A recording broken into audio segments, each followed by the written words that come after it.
வல்வெட்டி துறையில் sea view, boating, party hall, luxury rooms, Indian restaurant, village hotel யத்னா, northern point. வணக்கம். மற்றொரு நிஜ நிகழ்ச்சியூடாக இணைந்திருக்கின்றோம்.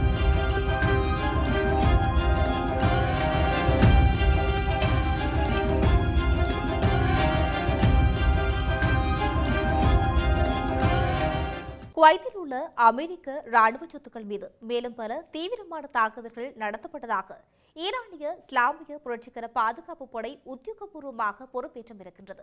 இந்த அதிரடி தாக்குதல்கள் தொடர்பாக விளக்கம் அளித்துள்ள IRGC மேற்கொள்ளப்பட்ட நடவடிக்கைகள் எதுவும் குவைத் மக்களுக்கு எதிரானவை அல்ல என்றும் இவை அனைத்தும் வாஷிங்டனுக்கு எதிரான தங்களது நேரடி பதிலடி நடவடிக்கைகளை என்று மிகவும் தெளிவாக கூறியும் இருக்கின்றது. அத்துடன் குவைத் மக்களை நேரடியாக விழித்து பேசிய இஸ்லாமிய புரட்சிகர பாதுகாப்பு படை உங்கள் நாட்டின் பிராந்திய ஒருமைப்பாட்டையும் இறையாண்மையையும் மீறி ஈரான் அல்ல அமெரிக்காதான் என்று மிகவும் அழுத்தமாக சுட்டிக்காட்டியும் இருக்கின்றது. தங்களின் ராணுவ தாக்குதல்கள் அனைத்தும் அமெரிக்க தளங்களை மட்டுமே பிரதானமாக குறிவைத்து நடத்தப்படுவதாகவும் அந்த பகுதிகள் குவைத்தின் சொந்த எல்லை காவலர்களின் கட்டுப்பாட்டுக்கு முற்றிலும் அப்பாற்பட்டவை என்று IRGC தெரிவித்தும் இருக்கின்றது. மேலும் அங்கு அமெரிக்கர்களும் பிற நாடுகளின் கைதிகள் உட்பட அவர்கள் விரும்பும் எவரும் எவ்வித கட்டுப்பாடுகின்றி சுதந்திரமாக நுழைந்து வெளியேறுவதாகவும் ஈரான் சுட்டிக்காட்டியும் இருக்கின்றது. இதன் காரணமாகவே உங்கள் பிராந்திய ஒருமைப்பாட்டையும் இறையாண்மையையும் மீறியது அமெரிக்காதான், நாங்கள் அல்ல என்றும் குற்றத்தை தவிர வேறு எதையும் அறியாத அமெரிக்க ராணுவம் ஆக்கிரமித்துள்ள நிலங்களை மட்டுமே நாங்கள் தாக்குகின்றோம் என்று ஈரானின் இஸ்லாமிய புரட்சிகர பாதுகாப்பு படை தெளிவுபட தெரிவித்துள்ளது.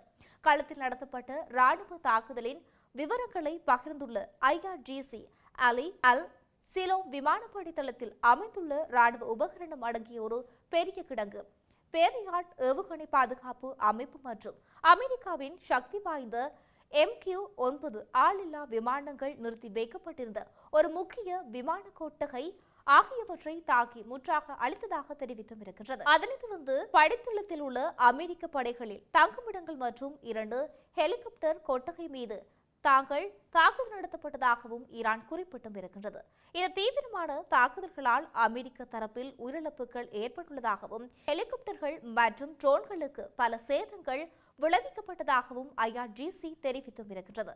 மேலும் ஈரானில் அமைந்துள்ள தொலைத்தொடர்பு கோபுரங்கள் மீது அமெரிக்க படைகள் முன்னெடுத்துள்ள தாக்குதல்களுக்கு பொருத்தமான பதிலடியாக தங்களது போராளிகள் அமெரிக்க படைகளின் தொலைத்தொடர்பு கோபுரம் ஒன்றையும் தாக்கி அழித்ததாக அமெரிக்க இஸ்லாமிய புரட்சிகர பாதுகாப்பு படை மேலும் உறுதிப்பட தெரிவித்தும் இருக்கின்றது. அடுத்ததாக கடந்த 12 தொடர்ச்சியான அமெரிக்க தாக்குதல் இரவுகளால் வளைகுடா பகுதியில் இரவுகளும் பகலும் மிகுந்த பரபரப்போடு பதற்றத்தோடு காணப்பட்டு வருகின்றது.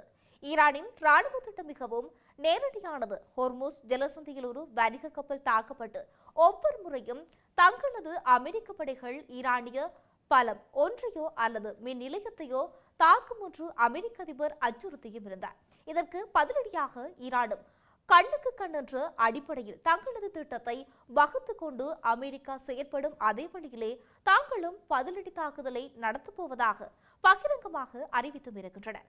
கடந்த 12 நாட்களில் வளைகுடா ஒத்துழைப்பு கவுன்சிலின் நாடுகளான குவைத், பஹ்ரைன் மற்றும் ஜோர்டான் ஆகிய பிராந்தியம் முழுவதிலும் இந்த தாக்குதல்கள் தொடர்ந்து நடைபெற்று வருவதை நாம் காணக்கூடியதாக இருக்கின்றது. குறிப்பாக புதன்கிழமை அன்று ஜோர்டான் நாட்டின் எல்லைக்குள் நுழைந்த 4 ஏவுகணைகளை தங்களது ராணுவம் சுட்டு வீழ்த்தியதாக ஜோர்டான் அறிவித்ததோடு குவைத் பகுதியும் அந்த மோதலில் கடுமையான தாக்கப்பட்டு பாதிப்புக்குள்ளாக்கப்பட்டும் இருக்கின்றது. ஆகவே இத்தனை நாட்களாக வளைகுடா ஒத்துழைப்பு கவுன்சில் நாடுகள் தாங்கள் எவ்விதத்திலும் தொடங்காத ஒரு போருக்காகவும் தாங்கள் எந்த விதத்திலும் ஆதரிக்கவில்லை என்று பகிரங்கமாக கூறும் ஒரு போருக்கான தொடர்ந்து தாக்குதல்கள் உள்ளாகி வருவதாகவும் நாம் பார்க்கக்கூடியதாக இருக்கின்றது.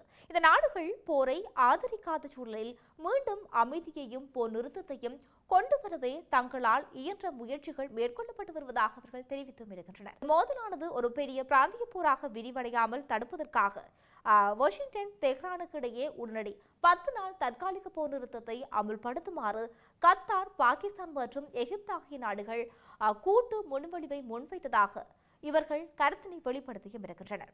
இதனிடையே ஈரான் மற்றும் ஈராக்கில் இடையிலான எல்லை பகுதியான ஷலாம்சே எல்லைக்கு கடக்கும் பகுதிகளுக்கு அருகே அமெரிக்க படைகள் நடத்திய தீவிர தாக்குதலில் 2 பேர் பரிதாபமாக கொல்லப்பட்டதோடு குறைந்தது 11 பேர் காயமடைந்ததாக தெரிவிக்கப்படுகின்றது. குறிப்பிட்ட எல்லையை கடக்கும் வழியானது ஈரானை தெற்கு ஈராக்குடன் நேரடியாக இணைப்பதுடன் ஈராக்கில் அமைந்துள்ள ஷியா முஸ்லிம்களின் புனித தலங்களுக்கு வர்த்தகம் மேற்கொள்வதற்கும் புனித பயணம் மேற்கொள்வதற்கும் ஒரு மிகவும் முக்கியமான முதன்மை வழித்தடமாக திகழ்ந்து கொண்டு வருகின்றது. சாதாரண நாட்களில் தினமும் ஆயிரக்கணக்கான மக்கள் இந்த கடக்குமிடத்தை பயன்படுத்தி வரும் நிலையில் முக்கிய மாதங்களில் இங்கு பயணிக்கும் யாத்ரீகர்கள் எண்ணிக்கை 2 மில்லியன் வரை கணிசமாக உயர்ந்து வருகின்றது. உலகின் மிக வருடாந்த மத நிகழ்வுகளில் ஒன்றான அர்புவையின் நிகழ்வில் பங்கேற்பதற்காக யாத்ரீகர்கள் புனித நகரான கர்பலாவுக்கு தங்களது புனித பயணங்களை தொடங்கியுள்ள வேளையிலே இந்த அமெரிக்க தாக்குதல் துரதிருஷ்டவசமாக நிகழ்த்தப்பட்டு இருக்கின்றது.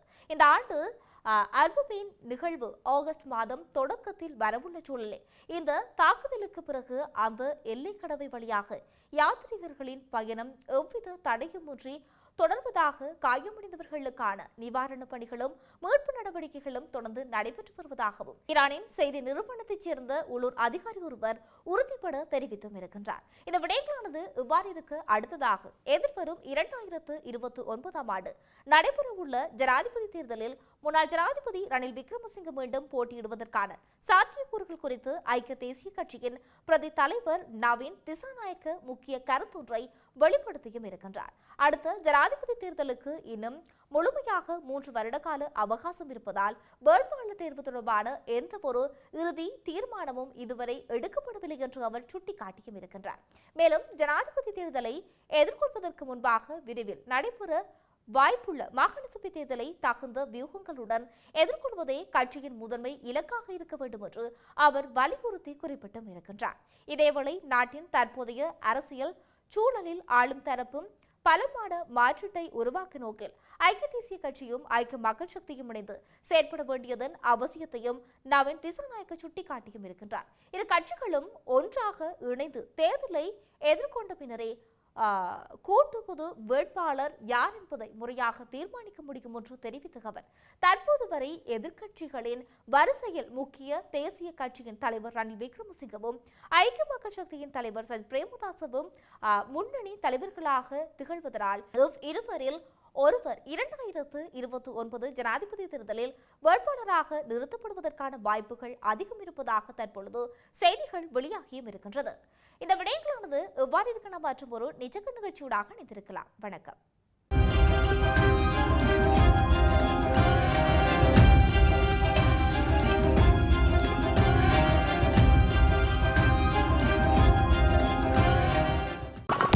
வல்வெட்டி துறையில் sea view boating party hall luxury rooms Indian restaurant village hotel Jaffna northern point